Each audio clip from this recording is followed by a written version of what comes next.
Pleased to be here with my first Metro Monday as your new interim president and CEO of your Dulles Regional Chamber. We've got an excellent lineup of speakers for you today. I will ask everyone as you're logging on to please make sure that you are muted so we don't get background noise and we can hear each one of the presentations because they've got a lot of great information to provide to us. Also, there will be a Q&A section after the presentations. We're not going to take questions in between each presentation, so please put your questions into the chat box, which is at the bottom of your screen. And then we will be, Chris Grady will be reviewing those and then pass them along to Joe Ritchie, who is our moderator today, to include in our Q&A at the end of the presentations. So that's really all the housekeeping that I have for you. I'm just real pleased to be here and real pleased to be working with some amazing leadership here at your Fauquier Regional Chamber. Oh, did I just say that? Yes. Dulles Regional. I knew I was going to do that. I knew I was going to do that at some point. For those of you who don't know, I spent 10 years running the Fauquier Chamber of Commerce. So we are creatures of habit. But no, I'm so pleased to be here with your Dulles Regional Chamber. And it's also my great opportunity to introduce the chair of Metro Monday, the very energetic Miss Georgia Graves. So Georgia, take it away. Thank you. Thank you so much. I am really, really excited about today. We have a phenomenal group of speakers, an incredible subject. I know a lot of people are interested. You can tell by the numbers of those that registered. Thank you all for being part of this.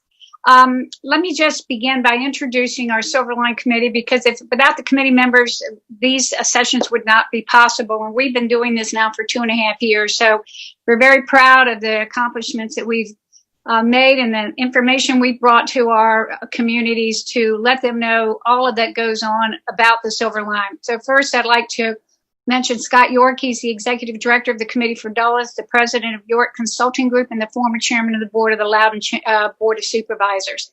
Dennis Holste is our Economic Development Manager for the town of Herndon.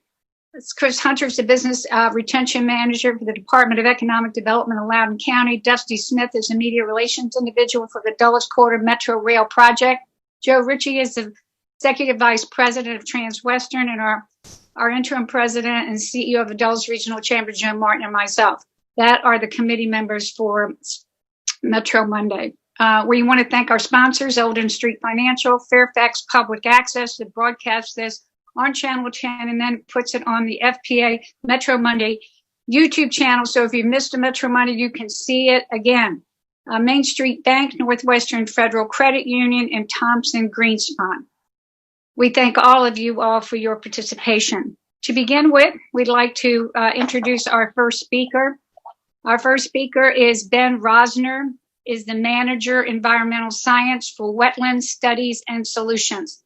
Under Ben's leadership, the firm is the leading natural and cultural resources consultant for the Mid-Atlantic region, assisting both the public and private sector with the permitting process and creating innovation solutions to water quality issues. Ladies and gentlemen, please welcome, and I know you can't clap, but please welcome Ben Rosner. Ben. Great. Thank you so much, Georgia. Appreciate that. Go ahead. I think, Joe, you're running the slides here for us. So as soon as those come up here, I'll start rolling in here. Today I'll be talking about environmental considerations for repurposing and redevelopment here along the Silverline. And I threw redevelopment in there because a lot of the times when we're doing repurposing and redevelopment, just kind of becomes part of the game. Right, next slide. Just quick background on wetland studies and solutions. We're the leading natural and cultural resources consulting firm in the Mid-Atlantic. We've been around for about 30 years or so, with office locations throughout Virginia and Maryland. We go forward a couple slides here. All right, next one. There we go. All right, so we'll start in Fairfax County. Whether you're doing repurposing and redevelopment by right, or if you need rezoning or special exception, there's a number of environmental considerations that you have to factor in. Number one, resource protection areas. These are essentially water quality buffers on perennial streams, wetlands. In Fairfax County, they include your major floodplains. This is a project here on the right that we worked on in Tysons, where most of the parcels were already completely built out. You had buildings, you had parking lots. They were looking to redevelop this, but they had some RPA on part of the property. These are essentially no build zones.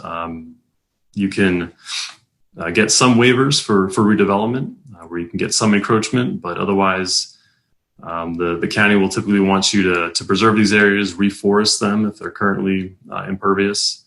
So definitely it can be a big factor to think about when developing. Moving on to the next slide, talking about floodplain. This is interesting. Oh, one too many.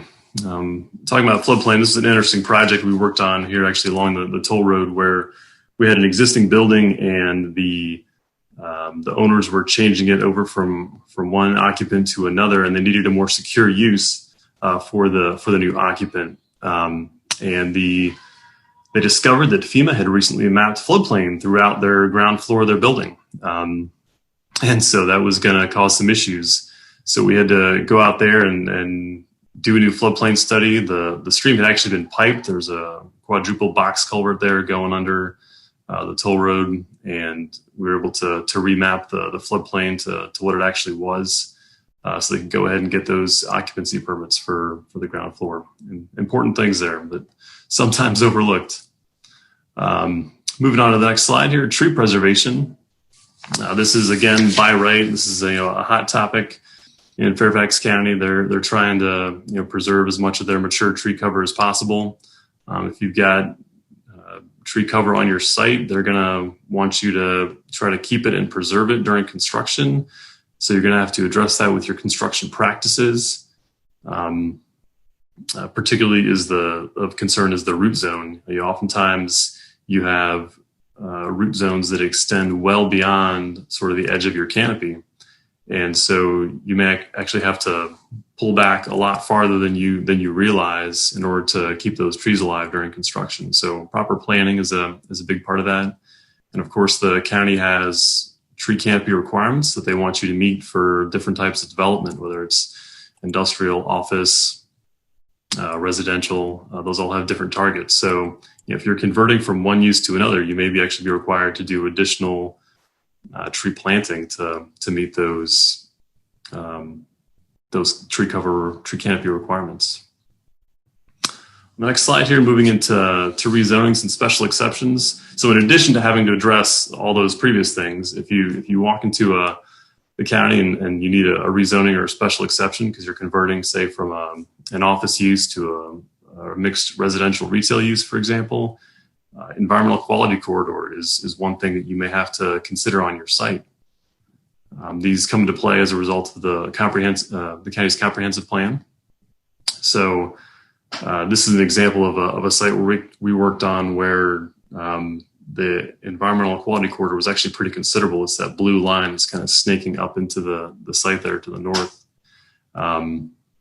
And while it's not exactly an RPA, which is pretty much a no-build zone, you do need to really work with county staff if you want any encroachments within the EQC. So in this instance, we actually had to trade off some stream restoration in order for the developer to be able to encroach into the EQC. All right, moving on to the next slide here, some general considerations. We've got a lot of buildings that were built maybe in the 70s and 80s throughout this corridor. So while they were phasing out a lot of practices, you may still run into issues like lead or asbestos, which may need to be remediated as you're redeveloping or as you're repurposing the building. You're going in, you're tearing out materials that are currently there and putting in new materials. So you get the Ghostbusters in there early. Have your phase one environmental done. Understand what might be in your building, what you may have to remediate during construction, and get those costs factored in early so you're not hit by a surprise later on. Some other general considerations here on the next slide, talking about stormwater. We had new regulations that went fully into place in 2019, where we now need to control both quantity and quality. Previously, you really only needed to control quantity, and it wasn't quite the volume that it is today. So this is now requiring bigger facilities. You need to address nitrogen and phosphorus, how many pounds per year your facilities can remove. So a lot of folks are turning to more green practices. We look at low impact development. We're talking about infiltration into the groundwater, rain gardens, green roofs. So even if you're dealing with a site where maybe you're not doing a whole lot of ground disturbance, if your site was previously developed prior to these regulations, you are going to have to bring your site up to the current standards. So that can be a considerable expense and something to think about. But moving on to the last slide here, like I said, there's a lot of different practices that we're looking at. A lot of the localities are looking for LID usage and LEED certifications. So pervious pavers, green roofs, rain gardens are all things to be considered. However, you should also remember that these are items that have considerable cost. It's definitely more expensive to install a green roof than it is a regular roof. And certainly there's maintenance. So you have to factor in the long-term costs of doing the maintenance. You look at permeable pavement, that's got to be vacuumed out a couple times a year to make sure that the pore space doesn't clog up and it still operates the way it should. Rain gardens and green roofs need to be weeded and maintained. So things to consider. For anybody who's ever out in the Gainesville area where our main office is, feel free to stop by and take the tour and look at some of these different practices that we have in place at our building, and happy to show you around with a mask and hand sanitizer, of course. But happy to give folks a look-see at some of these different ways to approach stormwater. All right, thank you very much.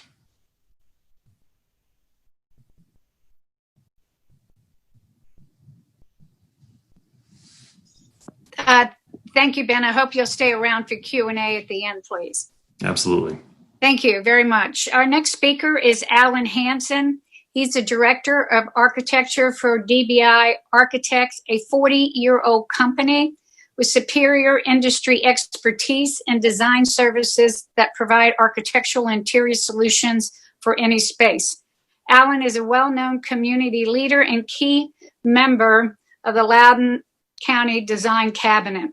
Additionally, with Alan is Michael Daroon, the president of Fitzgerald, a client-focused firm that has been in the residential market for 101 years and today provides constructible and sustainable buildings and communities that improve the lives of those that work and live and play in them. Together, DBI and Fitzgerald is a marketing partnership building quality mixed-use communities, including converting obsolete buildings to new commercial and residential facilities. I'd like to turn it over to Alan. Thank you, Alan, and Mike for being here. Very good. Can you hear us?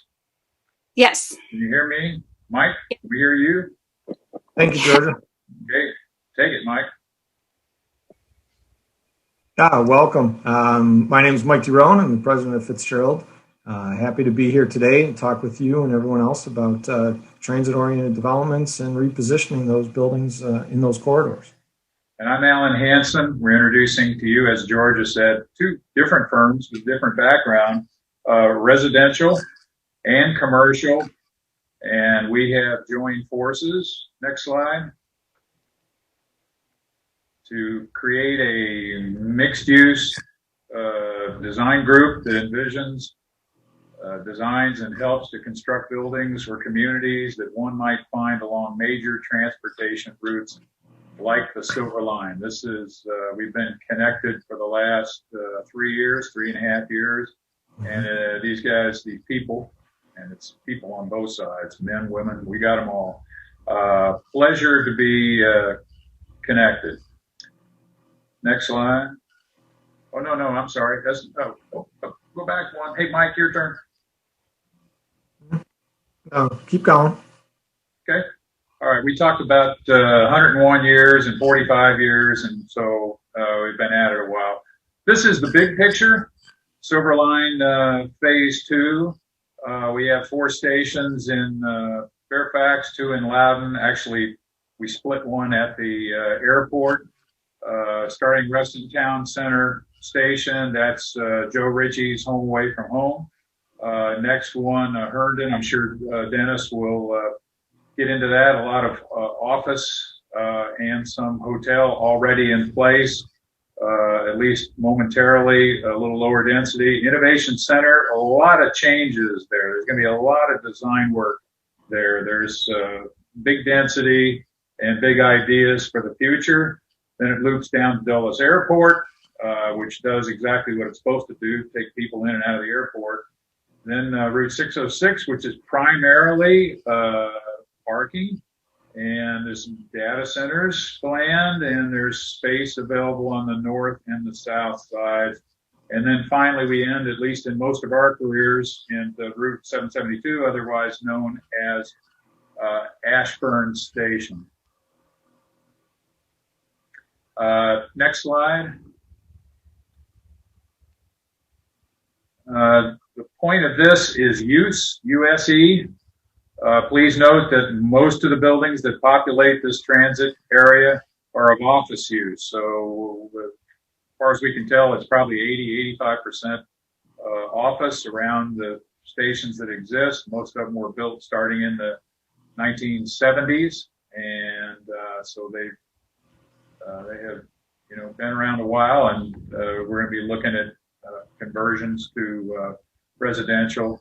Again, as Dennis says, there's some hotels in there too that'll need conversion. But around here, primarily office. Next. So there's 3 types of transit-oriented developments that we've characterized. The urban centers, which are marked with the greatest density. They usually have also the smallest average unit size, and they also have the most community amenities within walking distance to be able to do all your daily errands and not require needing a car. For those of you that are familiar with walk score, these are areas with a walk score in the high 90s, which means that you don't need a car to be able to do your daily errands. Stepping out from the city center, the next group that we would find would be the suburban neighborhood transit-oriented hubs, and those places would be a mix of needing a car as well as being able to walk to many of your daily errands. So sort of the middle child of TOD, if you will, as far as density and unit size and scale. And then lastly, more further out, the suburban hubs, the suburban locations that most daily errands would require a car. These will have the largest units and also be characterized by having the lowest density. On the next slide, you can see a little more detail around each of these 3 different types of TOD developments and the character of the neighborhood that surrounds them and the competing tall buildings that are nearby in the urban sections versus the very low-rise buildings that surround the suburban neighborhood sections, as well as the change in the connectivity to different transit types and the variety of transit that's available in each of these areas tends to dwindle the farther you get from the city center. And certainly we would expect to see these types of changes in TOD type projects the further out we get on the Silver Line. Okay, next slide, please. By the way, as I'm speaking here for the next minute, when you look to the left, you're going to say, gee whiz, that's a lot of office space. Yes, we also did this about 3 years ago. So you can just get a sense of the mix of uses in a what they call FAR2 kind of development. This is the second photo, the second picture of the same development you saw on our intro slide. Just a little history on me. I've had, I think, 3 educations. The first one, of course, in architecture. But the second one, I spent 8 years on the Arlington County Planning Commission during the Rosslyn-Ballston corridor explosion. So high density, mixed use, transit oriented development, transit alternatives, walkable, bikeable were all the building blocks of smart growth that was really still kind of novel in the 1980s, but a wonderful, wonderful education. Next slide. And a little about me and Fitzgerald. We are a Chicago headquartered national architecture and design firm. We have had a specialty in multifamily housing and housing of all sorts and types, from low rise to high rise, from new construction to renovation, repurposing, adaptive reuse of buildings. My career has been solely at Fitzgerald. I've been a partner there since 2006 and president since 2011. I've had the pleasure of leading some fantastic project teams and working with some outstanding clients and general contractors over the years, and been able to build well in excess of $5 billion worth of construction over that time while I've been at Fitzgerald. We have a great passion for quality design that will produce the best possible solution to realize the vision that you have for your sites. And attached here or shown here are 3 recent examples, 727 Madison, and Milieu and the Westerly, all mixed use apartment buildings, all in transit locations, and all Green Globe certified projects. All right, next slide's on some repositioning here.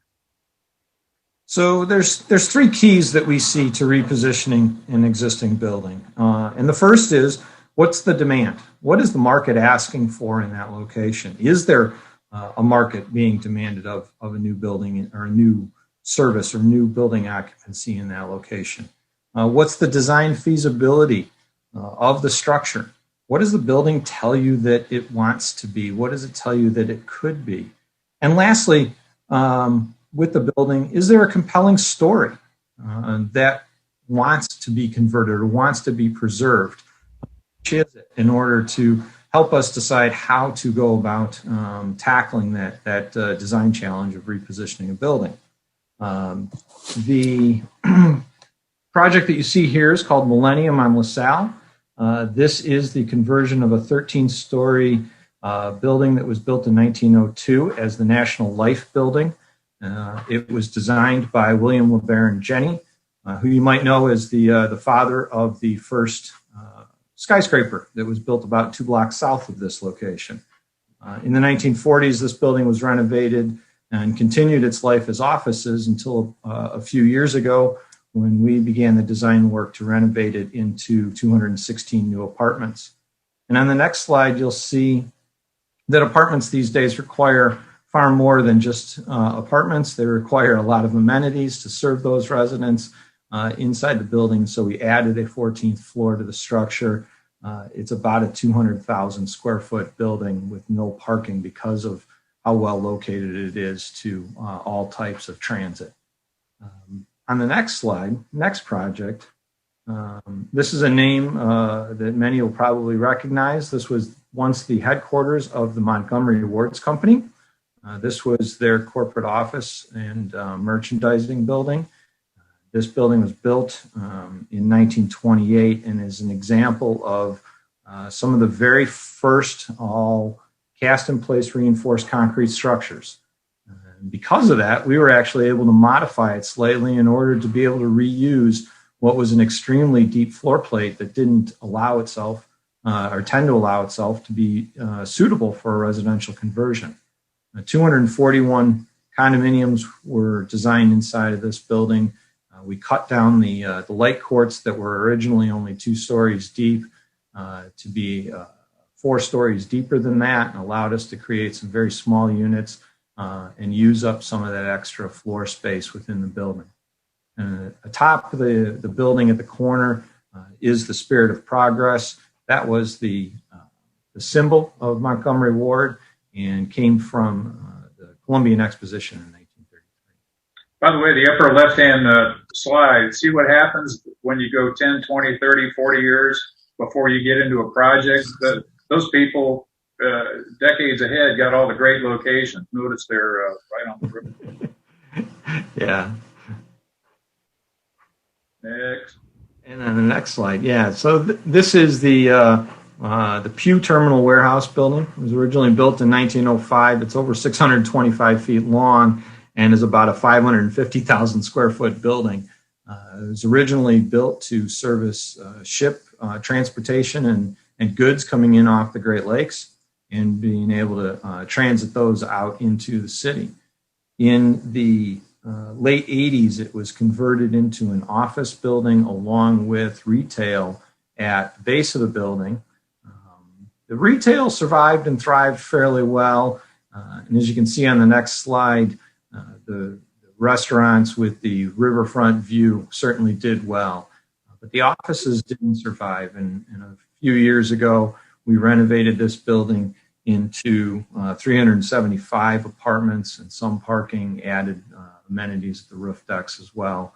And all of these projects are great examples of having great access to all the neighborhood community functions that you'd want within the city. The next building on the next slide is the Grand at Twin Lakes. And this is a very interesting renovation that we did a few years ago. This was originally a Howard Johnson's hotel, and it was a roadside hotel. And the hotel wasn't surviving, and our client F&F Realty purchased the building with the intention of converting it into senior housing. So this is a change from 196 key hotel into 115 unit active adult 55 and older senior community. We were able to utilize the bearing structure of this building, which was each demising wall between each hotel room. By cutting only doorway openings into it, we were able to combine multiple hotel rooms into 1 and 2 bedroom apartments and then reutilize the entire structure. The entire facade of this building was completely redone and is all new. We used a prefabricated wall panels in order to reclad this building. This building sort of fits that last TOD example, which was, everything you need is accessible by car. Al's going to take you through a few other examples. Yeah, repositioning sometimes is a change in use, and you've been looking at commercial to residential. You can go forward the next slide. That's fine. Sometimes it's taking a building from 1978 or 1983 to current and beyond. The example here was a Class B low-rise 3-story building. We have our share of those in the area. And Sally Mae was here in Reston once upon a time.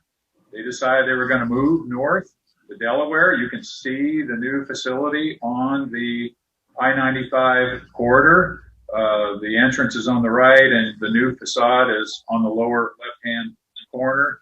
And this is tricky stuff because you have to put a temporary facade in behind your existing facade. Picture that in the upper left-hand corner.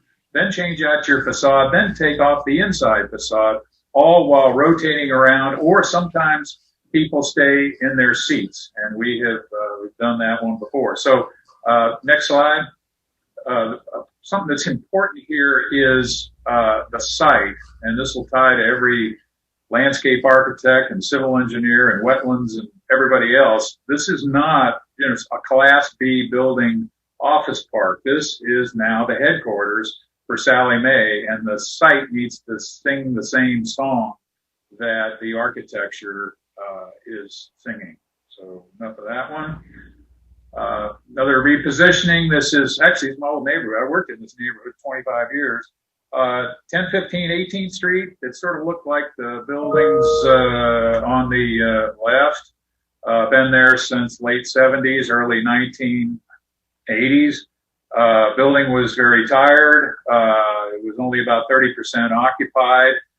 Now it's more than double that with new skin roof. Again, we had to build a temporary interior wall, take off the old wall, put on the new, upgraded all the common spaces. The roof, we added a fitness center, a convertible conference center, and a lounge center. I guess lounge center is you hang out up there, have something to drink, and look at the skyline of Washington, which is not too bad. And the last one I'm going to show is coming along. This is a conversion of a factory from about 100 years ago into residential and retail. And again, somebody got these sites long ago.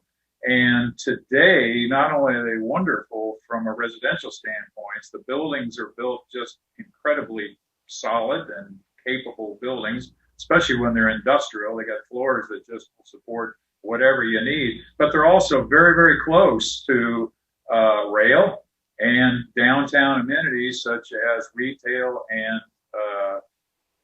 restaurants. So cool stuff. Love doing those jobs. Love being creative there. And that is, let's see, last slide. If you want to kick it around and ask some questions, there's some contact information. This is yet another view of North Ashburn common space. Joe, clearly we've taken some liberties of gathering transit mixed use from Reston Town Center here. And with that, we'll turn it over to Dennis. Okay. Our next speaker, thank you so much, Alan. Thank you, Mike. That was fantastic. Appreciate your efforts and everything you've done to coordinate that presentation. Our next speaker is Dennis Holste. He is the Economic Development Manager for the town of Herndon since 2013. He has experience working for local governments in Florida, North Carolina, and Virginia on redevelopment and economic development issues. He recently completed his master's in real estate development from the University of Maryland, College Park. Dennis, would you like to take it away? Thank you, Georgia. Good afternoon, everyone. What I'm going to be speaking about today is repurposing of 315 Eldon Street. It's a proposal. Can you hear me okay? Yes. Okay, sorry. It's proposed. So go to this next slide, please. So this is a depiction of an aerial of the Herndon Residence Inn located on Herndon Parkway and Eldon Street at the southwest corner. This hotel was purchased last year by Stonebridge Companies and Pinkard Group. Next slide. And when the new owners purchased this property, they realized it was an aging hotel and that, it was an existing first generation Residence Inn, and it no longer met the brand standard for Residence Inn. So they explored other options for the site, and they're considering converting it to workforce housing. And this is also one of the goals of the town council for the town of Herndon, is to address some of our affordable housing issues, is converting this hotel. This will meet that goal. Next slide, please. The attributes, just like Alan mentioned, of the site kind of call for it to be residential. It has the buildings are residential building form, as you saw in the earlier picture. There's separate buildings with on-site outdoor amenities. It's about 1.25 miles from the future Silver Line Metro Station in Herndon. It's walkable to grocery stores and other services. It's on several bus routes, access to multiple roadways, just down the streets, Fairfax County Parkway. And then it has limited public infrastructure impacts when repurposing from the extended stay that it's currently used for to residential. Next slide, please. The existing unit mix is 168 units in 21 buildings, with the mixture currently of studio, 1-bedroom and 2-bedroom units, hotel rooms. In the future is going to be 164 units, again, still in the existing 21 buildings, and then they'll mix it up with 60 studio units, 60 junior 1-bedroom units, and 44 2-bedroom lofts. Next slide. The affordability that they're focusing on, the scenario right now is 55% workforce housing. Income requirements will be determined at the rezoning phase, and provisions for verification by town will be also determined at the rezoning phase in order to get this approved. Next slide. This is the process right now. It's going to be going before the Planning Commission because it has to have a comprehensive plan amendment, and then that will go before the Town Council. After that, we have to create a new zoning text amendment, which that will have to go for the Planning Commission and the Town Council. Then the rezoning process, site plan if necessary, and Architectural Review Board for the town. So we anticipate this project will be approved sometime middle to late next year, and then they'll be able to convert the hotel. In light of the pandemic, this timing of what the new owners are thinking of seems to work very well for them. So we'll see how it moves forward. That's all I have. Thank you very much for your time. Thank you, Dennis. Thank you very much. And that's a project close by and one that we can all relate to. Really Yes. appreciate your help on that. Our next speaker is Rob Selden. He is the CEO of Highland Square Holdings Development and Construction. It's a full-service development and construction management company. Rob is a U.S. patent inventor of the live, work, building method, where all units can be occupied as either residential space, commercial space, or live workspace at the user's choice. Currently, the firm is heading the Skyline project in Fairfax, so the repurposing of 3 office buildings to live work units. Rob, thank you so much for being with us, and I'll turn it over to you now.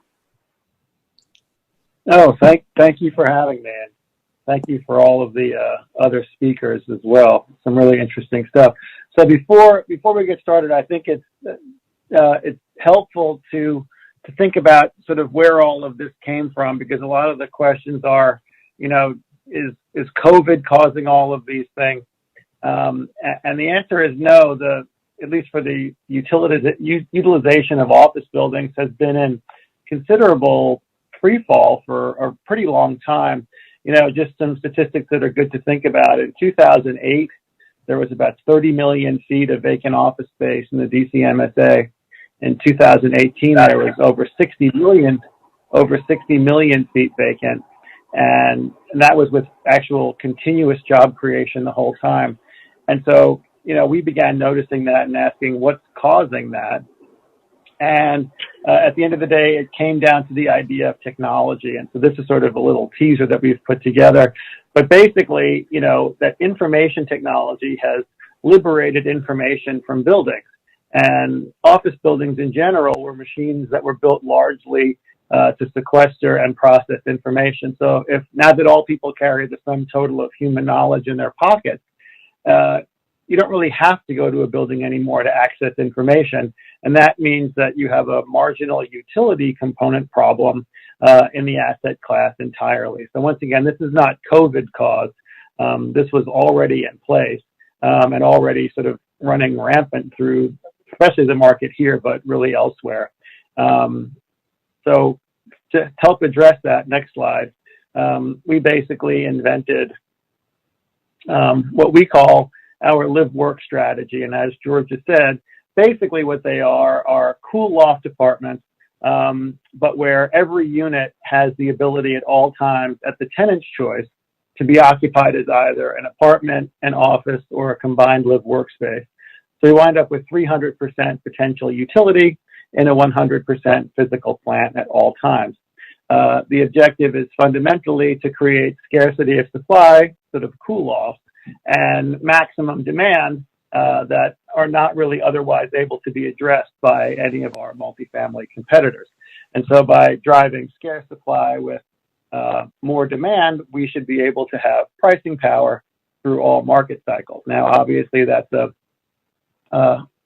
most people don't think about pricing power as being an important thing for municipalities, but when you realize that most jurisdictions drive a considerable portion of their operating revenue from property taxes, if all of a sudden you have a raft of single-purpose buildings and the fundamental utility of those buildings is called into question by changing technology, then you really begin to have potential crises where municipalities can no longer either meet their obligations or they're forced to raise taxes on homeowners, none of which is going to be probably very popular. So by thinking about how do you make existing buildings smarter and more functional, it actually helps to shore up existing communities. So next slide, please. So within our live work strategy, we've been targeting really 3 primary groups. From the residential perspective, we like sort of bigger 1-bedroom loft style-ish units because those tend to be highly desirable, mostly for a constituency of couples without kids or sort of higher income professionals living alone. And that's roughly 68% of the total rental market. From an office perspective, if you think that an average office is about 1,000 square feet, an average apartment is about 1,000 square feet in the U.S., that can house a company of up to 10 people, which are 3/4 of all U.S. businesses. So if apartments had the necessary underlying software, building code, zoning code to enable office occupancy, a typical apartment could house 3/4 of all U.S. businesses. As the most existing apartments, actually no existing apartments actually do have this flexibility or underlying necessary infrastructure to permit that. That's a huge demand driver we see for us. And then lastly, people obviously working from home. Before COVID, about 8% of the U.S. workforce worked from home.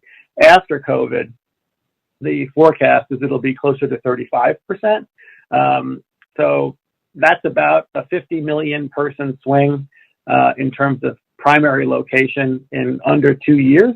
And if that does occur, which I think is highly probable, that will be the single largest migration in human history. And as of present, there's not really a very good existing spate of buildings that are able to really accommodate that changing demand. So luckily, we had sort of hit on this strategy several years ago, and we completed 2 projects. The first one called E-Loft Alexandria, which is sort of off of Route 7 in the Park Center development. And then our second project, which is called Mission Lofts, which actually just won Best Adaptive Reuse Project in the DC MSA for this year for apartments from Delta. We've also purchased 3 additional buildings in the Skyline development that Fairfax County has just finished the zoning on and that we will commence construction on next week for 675 new live-work units in 3 identical towers. So next slide, please. So once again, so what are live-work units? They are thoughtfully crafted loft apartments that can all be occupied as either an apartment, a place to work, or a place to do both at the tenant's choice at all times. So it winds up with 300% utility in one building and the ability to oscillate between use types instantaneously and for no cost. We think of this really as the 2.0 operating system for real estate. And as Georgia mentioned, something that we patented several years ago. Next slide. So how do live-work units meet county objectives? Number one, they quickly revive 3 major vacant office buildings. The county actually was very kind several years ago in updating its comprehensive plan to make all empty buildings comprehensive plan compliant for our specific use. So that actually dramatically hastens the ability to move these things forward. Obviously, by creating a machine that actually does reduce meaningful costs for both residents and businesses alike, it really helps to spur new small business growth, which is very important, especially in an opportunity zone, which is where our property is located. Obviously, it better utilizes existing county infrastructure because it changes a lot of the day-night dynamics of when people are coming and going. And we can really deliver real relief to small businesses and commuters and create the area's premier work-from-home destination. And as I think everyone is now realizing, work-from-home seems like it's going to be a thing that's here to stay for at least a while. And then ultimately, we think that with the combination of the E-Lofts, the Mission Lofts, and Skyline, we really will have established the Bailey's Crossroads area as the new innovation corridor for Fairfax County, as it's the only place that actually has buildings that have these expanded powers to really help meet rapidly growing consumer demand. Next. They're also affordable. You know, one of the things I think people talk about a lot is affordable housing.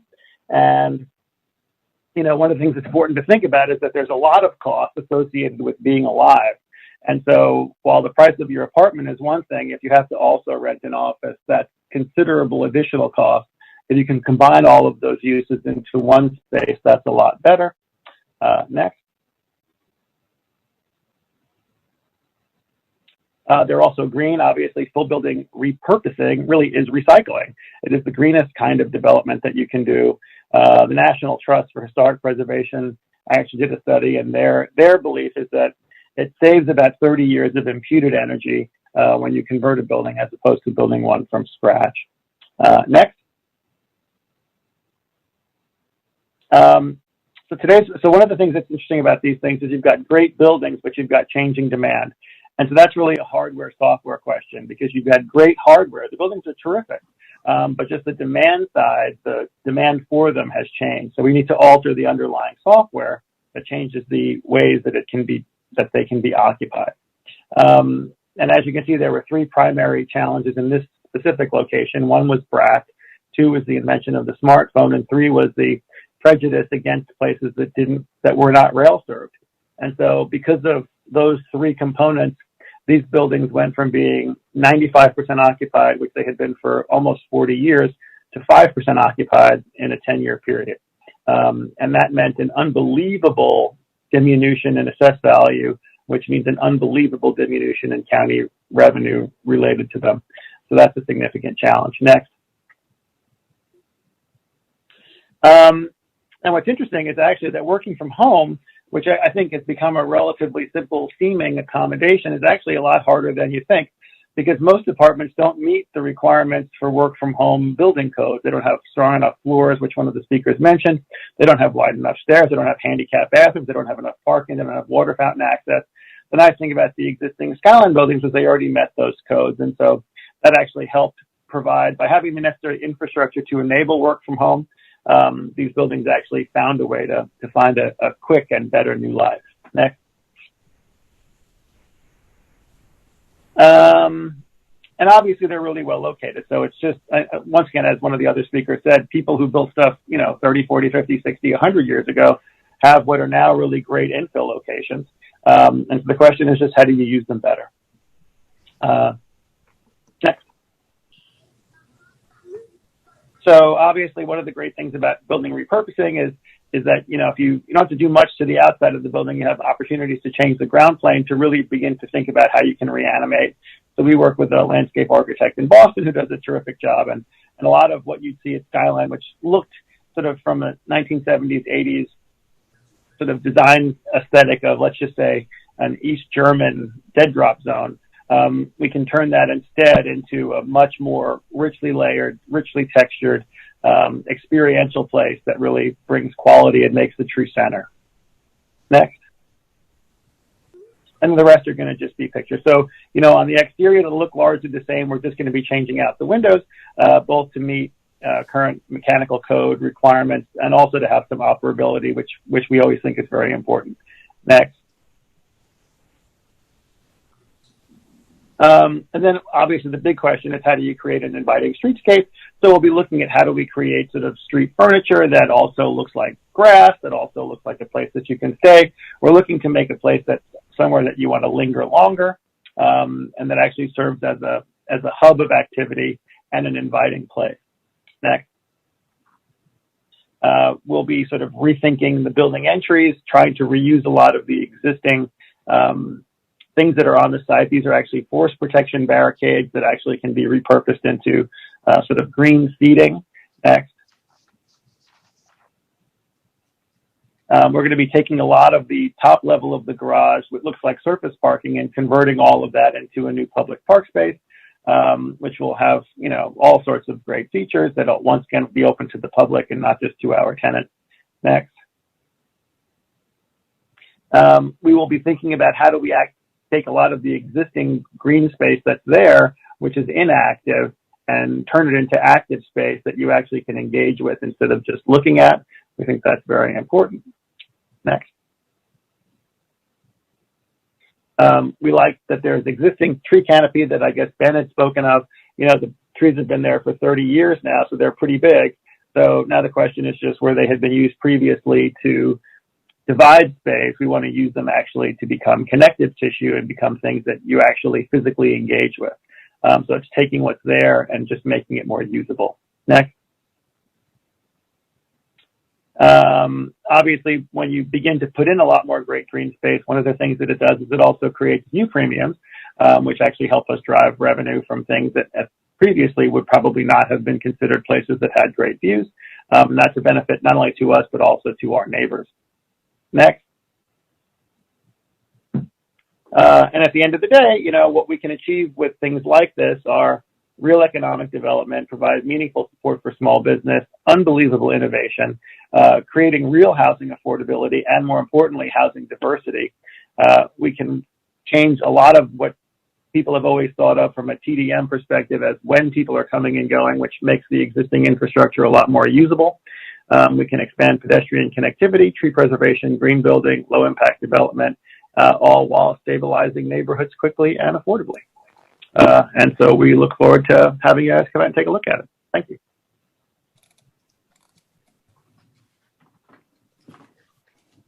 That was amazing. Thank you very much. We really appreciate your presentation.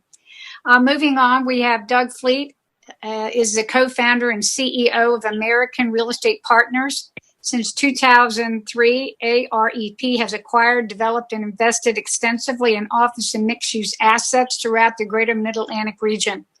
Doug will discuss the recruitment of major companies and government agencies to Quantum Park, a premier state-of-the-art facility strategically located in Data Center Alley, and the required retrofitting necessary to address the security needs of these clients.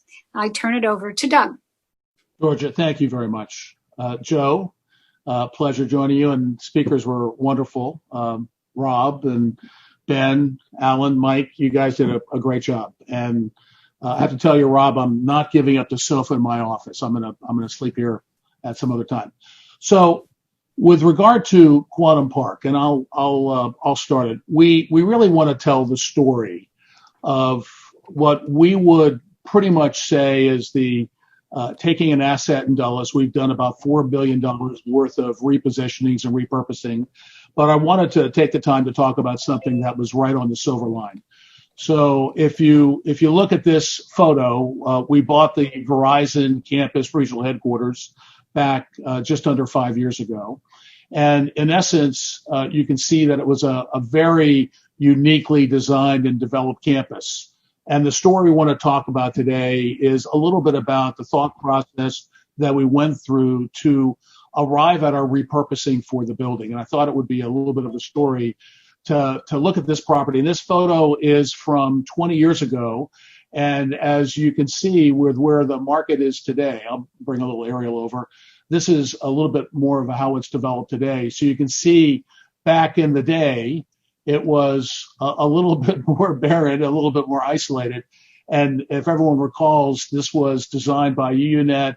It was WorldCom's headquarters. They were bought by MCI and then later acquired by Verizon, MCI's bankruptcy. But you can see this was upon its completion in 2001. So you can see that there's very little development. This was all part of the same campus through here. These pieces were all spun off into various data center developments. You can see there's a corridor that links all these buildings. And our view of this was it was a deconstructed skyscraper. And when I say that, you had these buildings that were all freestanding, connected by a spine with garages behind them. And it really felt as a skyscraper was deconstructed and stacked. And really the first thing we wanted to do was to give this building sort of an image and identity as we were arriving towards what we thought was the right solution. And for all intents and purposes, we came up with the rebranding of Quantum Park. And what we wanted to do was to start thinking about the project as a wholly new development, whether it was for, repurposing office space, it was adding to it and trying to change the kind of use. But remember, we were dealing with basically what the market termed a white elephant back then. But you can see it had some very beautiful elements to it, great architecture. You can see the low-rise buildings. You can see how they stood on the stormwater ponds and gave it a little bit of a setback. But as we took a look at the project, we really wanted to think about how we were going to deal with all the various components, constituent parts, so that we could turn this into something else. And our strategy was, let's start thinking about it as individual components. So here, just to give you sort of a sense and flavor, we started thinking about the building as a condominium. And we took all of the various components and we laid them out. But we had a very unique problem in the fact that the buildings were connected. And just to handle back, you can see everything that's connected to each other. So if we wanted to sell or redevelop one part, they were still all connected to the other. So we needed to develop a building condominium. But that didn't stop there, because we knew that we wanted to develop the various land pieces, and we had more land pieces than we had building pieces. So we had to look at it as perhaps a land condominium. And we wanted to take that land and building condominium and put them together in such a way that they stacked on top of each other. And it looks something like this, so that each building and each part stands on top of its own individual piece of land. Now, once we started doing this, we realized that we had 2 more buildings we could develop on this side of the park, another garage.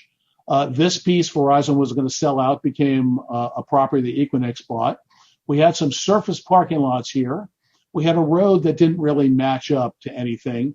And we knew that we could take some, chances and perhaps think about changes of use. And we looked at various changes of use, from retail to additional office to multifamily and to data center. So when you looked at what we had from our access and from our positioning, we knew that we were probably on the far edge. We were connected to where the metro was going to be, but not proximate enough to make it feel like we were close by. This was one of the graphics that we were showing how we were going to connect the office components to the metro and to what retail existed around the property. So as we were coming and forming what we thought the office reuse of this was, we really needed to see what was around us and how we could form our view of the office space. But we had a data center location. So when we started looking at what was around here, we could see that, and here's our property right here in the center. There was a ring around the property, a 7-mile ring that connected all these properties in Ashburn. And we had a lot of component parts to deal with. And we were thinking of, should we adaptive reuse some of these office components that weren't yet filled by Verizon or weren't going to be continue to be occupied by Verizon? And what could we do to repurpose this? We also had some very large open spaces, and we had some high bays. But we thought, what can we do to sort of repurpose this? What can we do to take these buildings and turn them into more functional, usable space, inside as well as outside? We started looking at taking those 4 buildings, and we put Verizon down on this side. And we had these 4 buildings to play with, 2 garages, a block of land here, and a block of land that we were repurposing here. And when we looked at these 4 buildings, what could we do in different contexts? So we looked at taking 2 of them and turning them into data center, 2 of them for office, taking a garage down, repurposing it to data center, and putting data center here, and straightening out our road. So the pieces started coming together a little bit. And then we started looking at, okay, if we didn't take these 2 buildings and repurpose them to data center, what could we do to make a campus within a campus? And we started looking at what we needed to do to start setting back for federal use. And then we went on a 2-year program with the federal government. Let's see what we can do to take these buildings and not repurpose them or a portion for data center, but let's actually think about how we can use them for federal use. And up came the idea of American Square Quantum Park, effectively a secured campus within a campus. So again, let's put the data center components on either side. And we started looking about how we could get the federal government to take all 4 buildings. We wound up looking at a use for 3 of those buildings, and we got left with 1 building behind, which will come back later. And here is what we put Verizon to. So the repurposing of these buildings, they weren't very efficient. They were really wonderful 40 by 40 foot column bays. They were 40,000 square feet in terms of the use, but they didn't really create the flow, and they were incredibly inefficient. And here was that spine that connected all of these buildings. So again, to pull back, that spine ran all the way through this project, a third of a mile long. The employees of Verizon went back and forth every day, 4 times to walk their mile plus. And we needed to think about how we wanted to take this spine and incorporate it into the office building. And then we realized that we needed to connect these buildings up, and we infilled the buildings to create a whole new feel and approach, because there were no front doors in these buildings.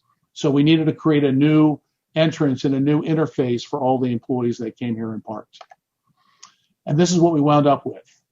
A new internal entrance where there were no entrances before, new spaces that were all repurposed for the government, which created literally, low double-digit core factors, as opposed to the 30% loss factor that we began with. And then we looked at the uses that we would have to create compatibility between data center we wanted to create on the site, as well as the new government use. And here you can see the new addition with a front door. And that created a new entrance from the parking lots you're seeing here, where we took down all the connectors to the garages, and we create pedestrian walkways right into the buildings themselves. And it created a whole new venue, a whole new park, where the data centers we brought in here all connected up, and we created new front doors and new entrances to the building, and a new visitor entrance that came into the front door. And then eventually allowed us to have the data centers, private sector use, Verizon, the government use, and our newest piece, which is coming up, which will be announced soon, which is a carrier hotel, which will provide all the neutral interconnect for Ashburn. So, Georgia, thank you. That's our discussion of how we turned what was a corporate white elephant into something that was completely repurposed with multiple uses to it. Amazing. I remember when it was MCI WorldCom, and then how the transition has happened over time. It's incredible what you've done with it. Thank you very much, Doug. Really appreciate it. I know we have questions, and I'm going to turn it over to Joe Ritchie, who will field those questions, and he's an expert in his own right and certainly can discuss that with the speakers. Joe? Hello, everyone. What an amazing presentation. What an amazing panel. I just thought it was fantastic, and some of the changes in use and repositionings were just, really spectacular. So thank you, everyone. Let me start with some questions that I've prepared, and I'm going to start with our first speaker, Ben. What are the most common mistakes when a developer is considering repositioning a building either by right or rezoning or special exception? What are the most common mistakes developers make, owners make, when it comes to environmental issues? I think what we've seen the most of over the years is folks just not fully going through the due diligence on all the environmental pieces. They've got an existing building or existing property, and they think, hey, great, there's already a building there. I can go ahead. There's very few environmental considerations. But some of the things that we've really seen is when we talk about like RPA and EQC, some of those buffers. There may be streams right along the edge of the site or that are still partially on site, and not realizing that those are things that they've got to consider, and then realizing, oh man, I can't do this exact plan that I had. I've got to go back to the drawing board, or now I've got to go get some special permission from the county. So making sure you go through all the pieces and getting the right folks on board to help you identify those is key. And what future issues do you see coming up with current legislation or momentum for additional environmental policies? Can you alert our developer community to anything that might be coming down the road? Sure, yeah, I would say that climate change is probably one of the big things that's going to be driving some of the policies. We talk about low impact development and green certifications.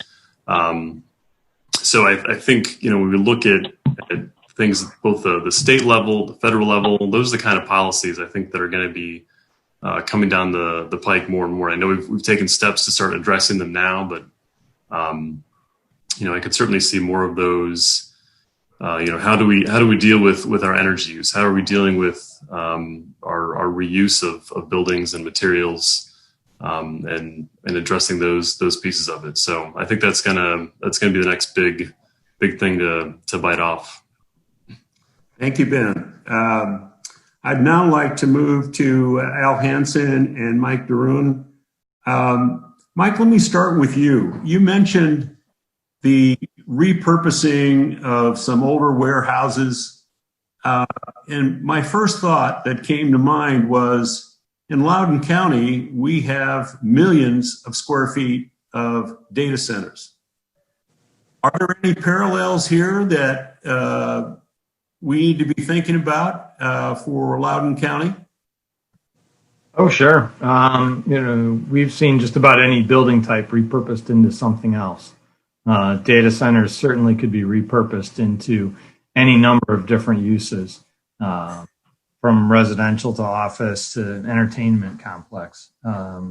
It's really about what does the structure tell you it can be, so that you're saving the costs that you think you are. As Ben mentioned, buying an existing building, there's a certain understanding that we're going to be saving some money because there's already a building there. And that really depends on how much of it you can keep and how much of it you have to, pull out and replace. So those are some of the key important things that always have to be looked at, no matter what building type you're walking into. Al Hansen, urban mixed use, all the uses are being affected by COVID right now for sure. And perhaps most prominently would be retail. Do you think we're going to, that the repositioning of areas in some of the designated urban mixed use centers along the Silver Line, how do you think retail is going to play as we move forward in the post-COVID era? Well, I think if you look at Arlington, where a lot of this experiment occurred 30 years ago, 25 to 35 years ago, it's wherever you have the population is where you're going to have the need for, all the other uses, retail included. So I think the key is, what's convenient. I know I've lived in Loudoun County for 33 years. I see how often the Amazon trucks come through the neighborhood, and I see how many cardboard boxes leave, even our home along with others.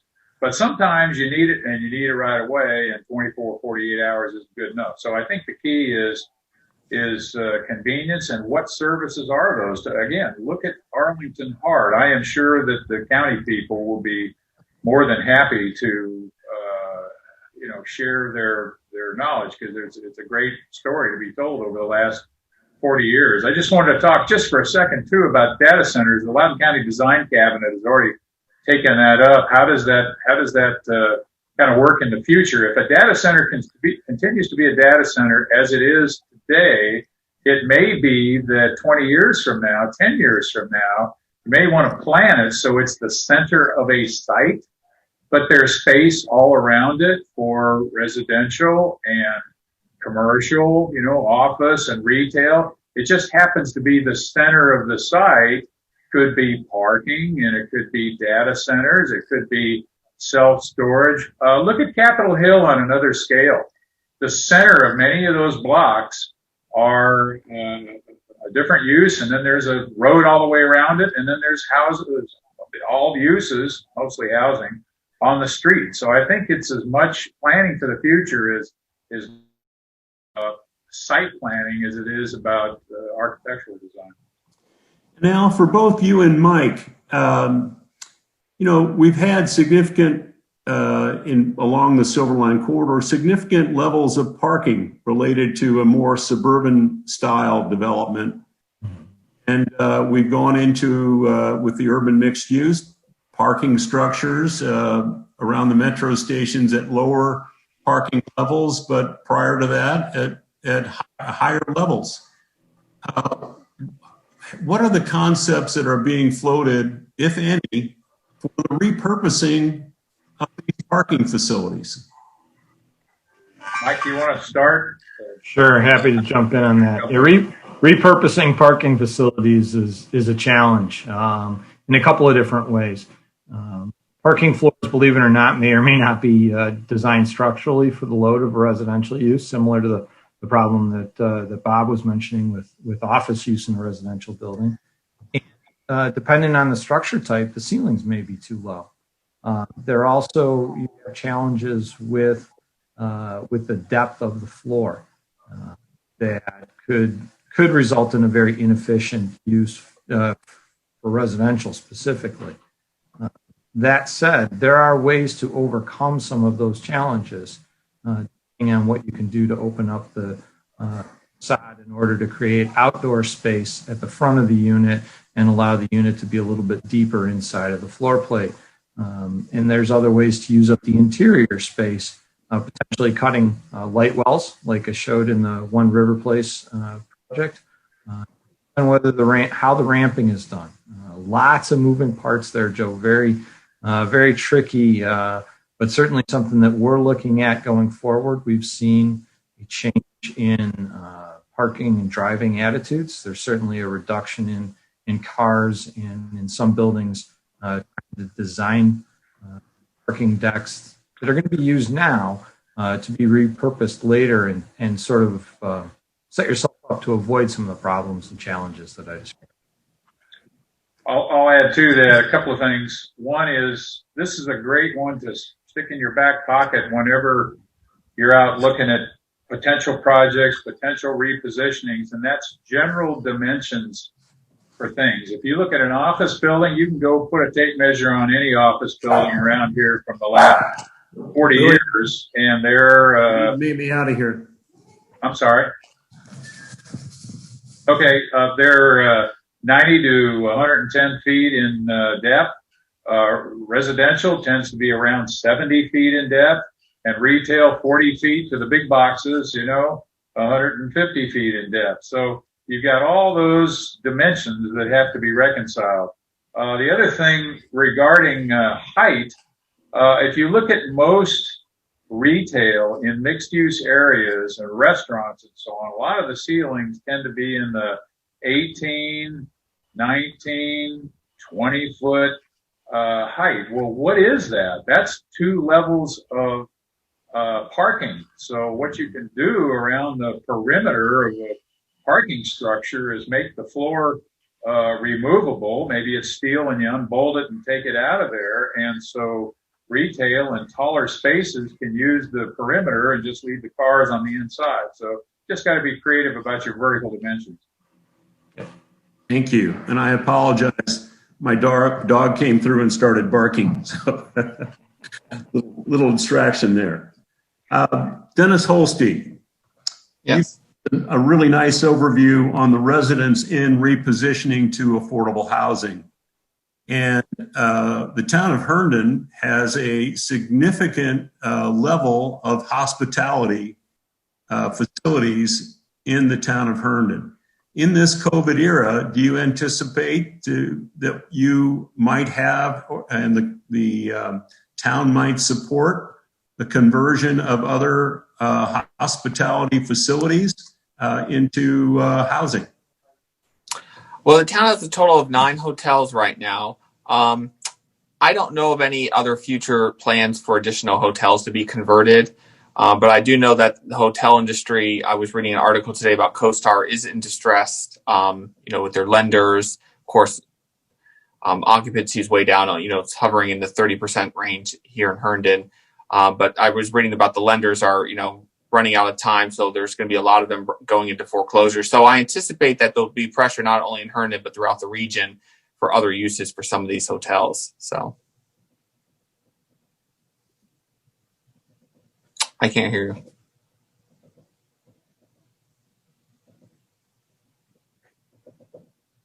Joe, I think you're muted.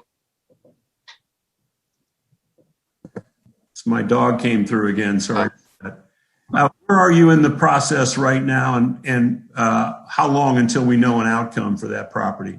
For the residents in, so it's actually going to the Planning Commission tonight. So that's for the comprehensive plan amendment. And then it's by the time they get everything, because they have to do the comp plan, then the zoning text amendment, and then the rezoning, it'll be probably the middle to late next year till they're finally approved.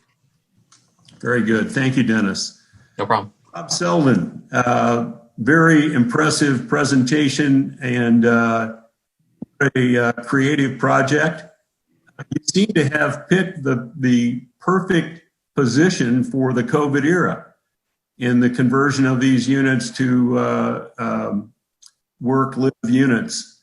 What were the unanticipated conflicts that came with operating a live-work environment? I'm sorry. For some reason, somebody just called me, and so I can't seem to. I seem to have lost the Zoom. Can you hear me? We can hear you quite well. You. Please go ahead. Okay, good. So I would say that there weren't really any unanticipated things. I think it seemed to work exactly as we had hoped.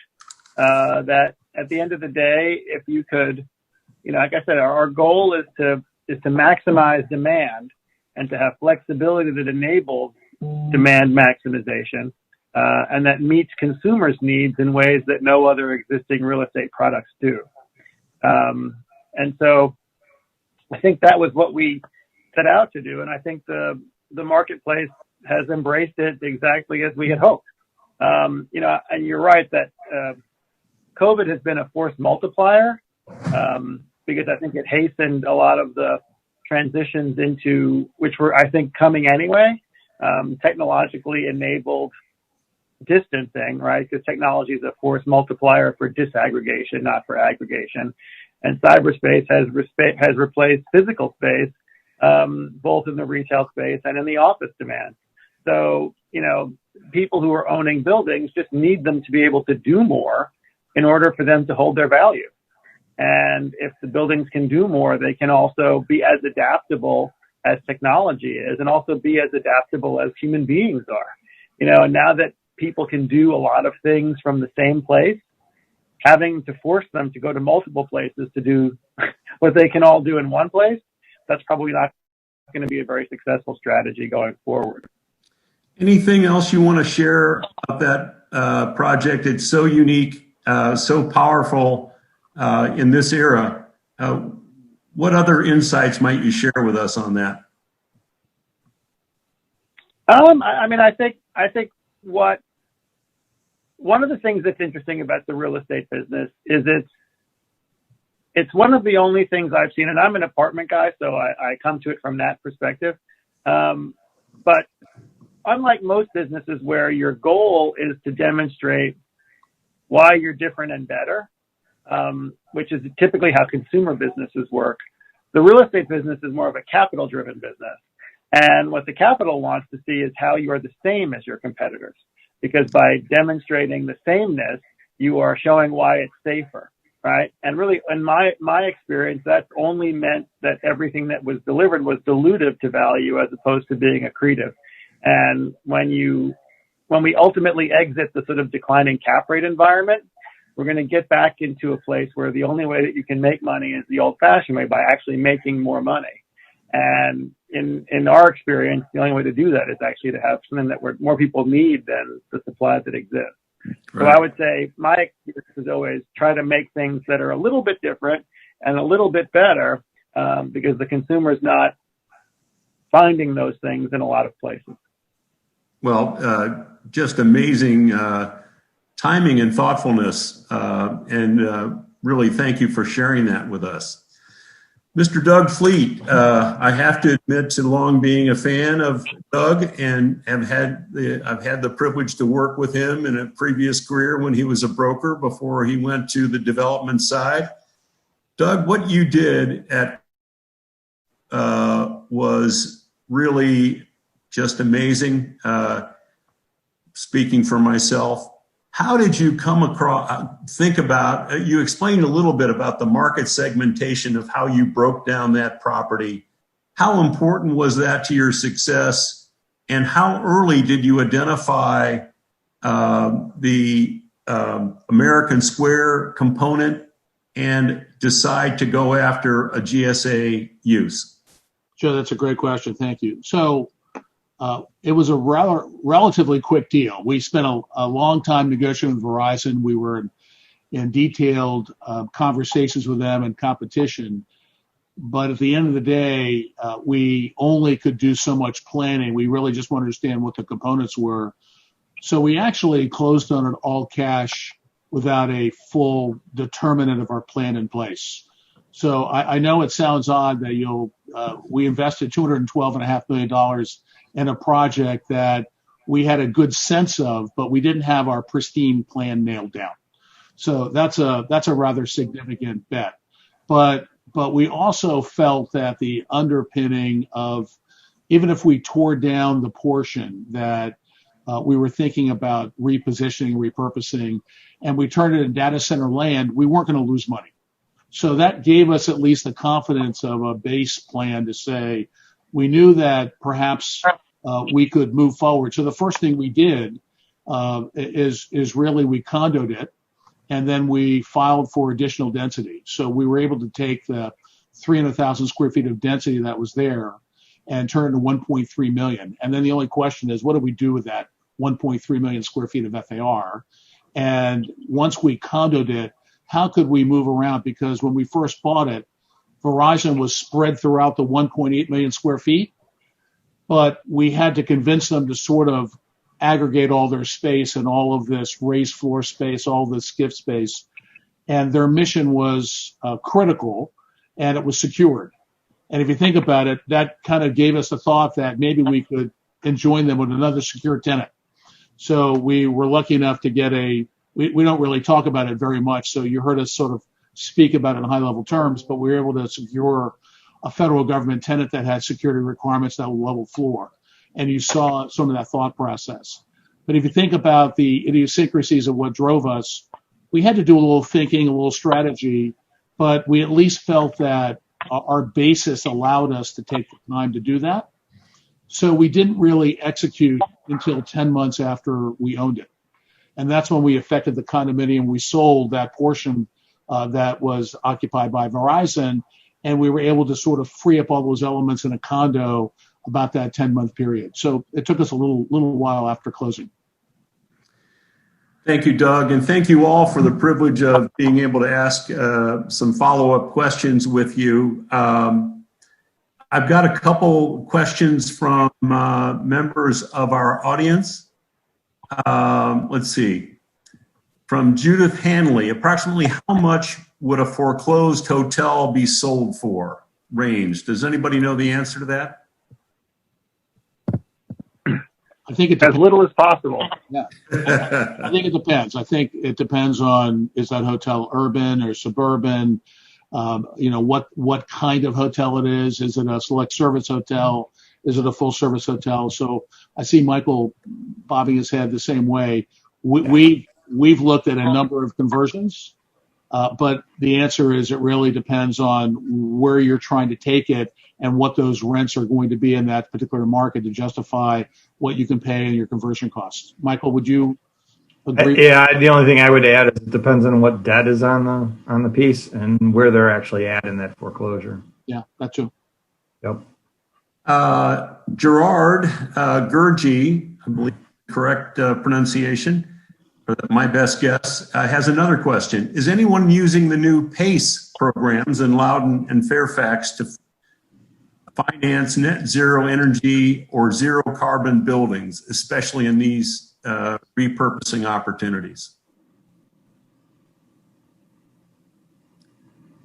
I guess I take that to.